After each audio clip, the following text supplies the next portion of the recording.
दर्शकों नमस्कार, राम राम, जय श्री राम और जय माता दी। मैं हूं अश्विनी बगोत्रा और आप देख रहे हैं अपना पसंदीदा न्यूज चैनल जम्मू तर्कश। दर्शकों, आज की जानकारी में जो लेकर आया हूं, ये जानकारी सबके लिए है। हम लोग सोते हैं, हम लोग जब सोते हैं, हम में से कई लोग रात को सोते हुए खराटे भी मारते हैं। कई लोग तो इतनी जोर से खराटे लेते हैं कि शायद उनके खराटे जो साथ वाला कमरा होता है वहाँ पर भी सुनाई देते हैं। कई लोग जब दिन में सोते हैं तब भी खराटे लेते हैं। अब मेन चीज़ तो ये है देखने वाली कि ऐसा क्या कारण है कि लोग खराटे ज़्यादा लेते हैं, क्यों लेते हैं। और जब आदमी नींद में होता है तो उसे पता भी नहीं चलता कि मैं खराटे ले रहा हूँ और मेरे इन खराटों की वजह से कोई दूसरा शख्स परेशान भी हो रहा है। लेकिन ऐसा होता है कि जो साथ वाला होता है, जहाँ उसके साथ के बेड पे सोया होता है, जहाँ उसके कमरे में कोई और सोया होता है, तो वो भी परेशान हो जाता है उसके खराटों की वजह से। लेकिन जो नींद में होता है उसे कुछ पता ही नहीं चलता। सबसे पहले तो ये समझने की बात है इसमें कि कोई भी आदमी सोते समय खराटे क्यों लेता है।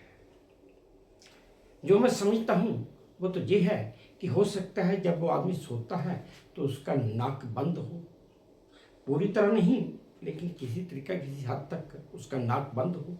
दूसरा, जहाँ उसमें मोटापा ज़्यादा हो। तीसरा, जहाँ वो दिन भर ऐसा काम करता है जिसकी वजह से उसे ज़्यादा थकान हो जाती है, या फिर उसकी सोने की पोजीशन ठीक ना हो। और यहाँ ये भी हो सकता है कि वो आदमी अल्कोहल यानी कि शराब और सिगरेट ज़्यादा पीता हो। ये कुछ कारण हो सकते हैं जो मैंने आपको अपनी समझ के मुताबिक बताए। इसके अलावा और भी कोई कारण हो सकता है, मुझे उसकी जानकारी नहीं है। आज मैं जो बात करने जा रहा हूँ ये बात जापान की है। वहाँ पर एक बूढ़े अंकल अपने भतीजे के साथ रहते हैं। उनके भतीजे के साथ यानी कि उनकी भाभी, उनके ब्रदर की वाइफ भी रहती है। उन बूढ़े अंकल को खराटे मारने की बड़ी ज़्यादा आदत थी और उनके खराटों की वजह से उनका जो भतीजा है वो एक हाई स्कूल में पढ़ता है। ना तो वो सो पाता है और ना ही वो पढ़ पाता है। अब उनके भतीजे को कुछ और तो सूझा नहीं। उन्होंने बड़ी कोशिश की कि भाई मेरे चाचा के या मेरे अंकल के ये खराटे बंद हो जाएं। लेकिन जब वो खराटे बंद नहीं हुए तो वो उनसे बहुत ज़्यादा परेशान हो गया, चिड़चिड़ा रहने लगा और किसी काम में उसका दिल ना लगना शुरू हो गया। इस वजह से उसकी माँ भी परेशान हो गई और तो और उसके जो स्कूल के दोस्त थे, जो सहपाठी थे, वो भी परेशान होना शुरू हो गए कि भाई क्या बात है, इसे क्या हो गया। लेकिन वो किसी को बताता कुछ भी नहीं था। जहाँ तक कि उसके टीचर्स, उसके अध्यापक भी उससे पूछते थे तो वह उनको भी कुछ नहीं बताता था।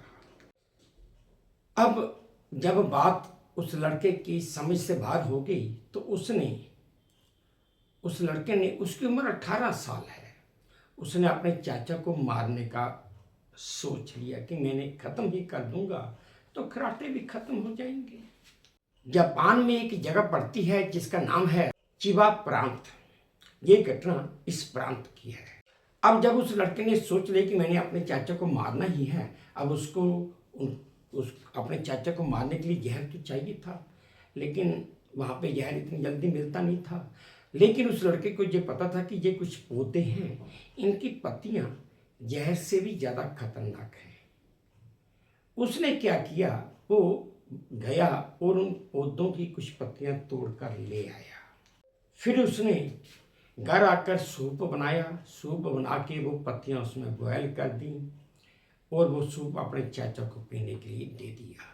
और वो जो पौधा था जिसकी वो पत्तियाँ लेकर आया था, उस पौधे को ओलियंडर कहते हैं। जब उसने सूप अपने चाचा को दे दिया तो उसके चाचा ने जब सूप का एक ही घूंट भरा तो उन्हें उसका स्वाद कुछ अजीब सा लगा और उन्होंने उससे वापस थूक दिया, पिया ही नहीं।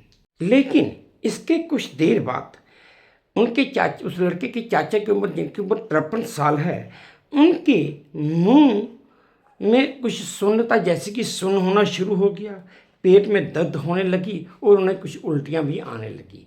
इसके बाद उनके परिवार वाले ही उसमें वो किशोर, वो बच्चा और उसकी माँ भी शामिल थे, वो उनको लेकर अस्पताल में चले गए। अस्पताल में जाकर जब उनके बाकी टेस्ट वगैरह हुए, डॉक्टर ने चेकअप किया तो पता चला कि इन्हें तो किसी ने जहर देने की कोशिश की है और अगर ये जहर खा लेते तो इनकी मृत्यु हो सकती थी। हॉस्पिटल था, डॉक्टर था, डॉक्टर ने पुलिस को बुला लिया। जब पुलिस आई तो उन्होंने उनसे सवाल जवाब किए तो बात आ गई सूप के ऊपर कि भाई मैंने आधा घंटा पहले सूप ही उसका खाली एक घूंट पिया था, वो ऐसे ऐसे था। पुलिस ने घर जाकर पहले तो सूप के नमूनों के एकत्र किया और उसको जांच में भेज दिया। जांच में पाया गया कि इनमें ये इस जहरीले पौधे की पत्तियां मिलाई गई थी। अब पुलिस को शक उस किशोर पर हो गया। जब किशोर से पुलिस ने पूछताछ की तो उसने सारा सच उगल दिया कि भाई मैं अपने चाचा के खराटों की वजह से इतना परेशान हो गया हूँ, ना तो मैं सोच सकता हूँ ना मैं पढ़ सकता हूँ, किसी चीज़ में मेरा दिल लगता ही नहीं। जब देखो ये खराटे ही खराटे मारते रहते हैं।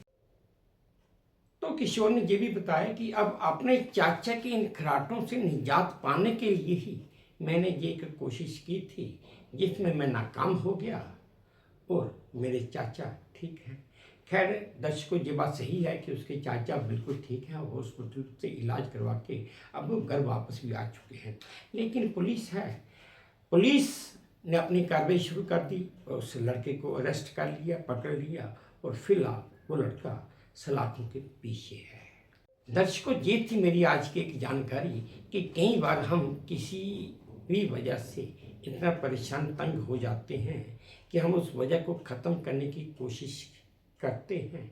ये बात सही है कि कई बार ऐसा विचार हमारे दिल में भी आता है, लेकिन मैं इतना जरूर कहूँगा कि कराटे एक आम बात है, लेकिन अगर आप इसकी वजह से किसी की जान लेने की कोशिश करो तो वो गलत बात है, ऐसा नहीं होना चाहिए। तो खैर दर्शकों, ये थी मेरी आज की एक छोटी सी जानकारी जो मैंने आप लोगों के साथ साझा की। उम्मीद करता हूँ आपको अच्छी लगी होगी, पसंद आई होगी। अगर अच्छी लगी है, पसंद आई है तो मेरी आपसे वही प्रार्थना कि प्लीज़ मेरे इस चैनल को लाइक कर दीजिए, शेयर कर दीजिए और सब्सक्राइब भी कर दीजिए। और हाँ, हो सके तो अपने कमेंट्स मेरे कमेंट बॉक्स में ज़रूर डालिए ताकि मैं उन्हें भी ध्यान से पढ़ सकूँ। अब इसी उम्मीद के साथ मैं आप सबसे विदा लेता हूँ कि आप अपना भी ध्यान रखेंगे, अपने देश का भी ध्यान रखेंगे। जय भारत और धन्यवाद।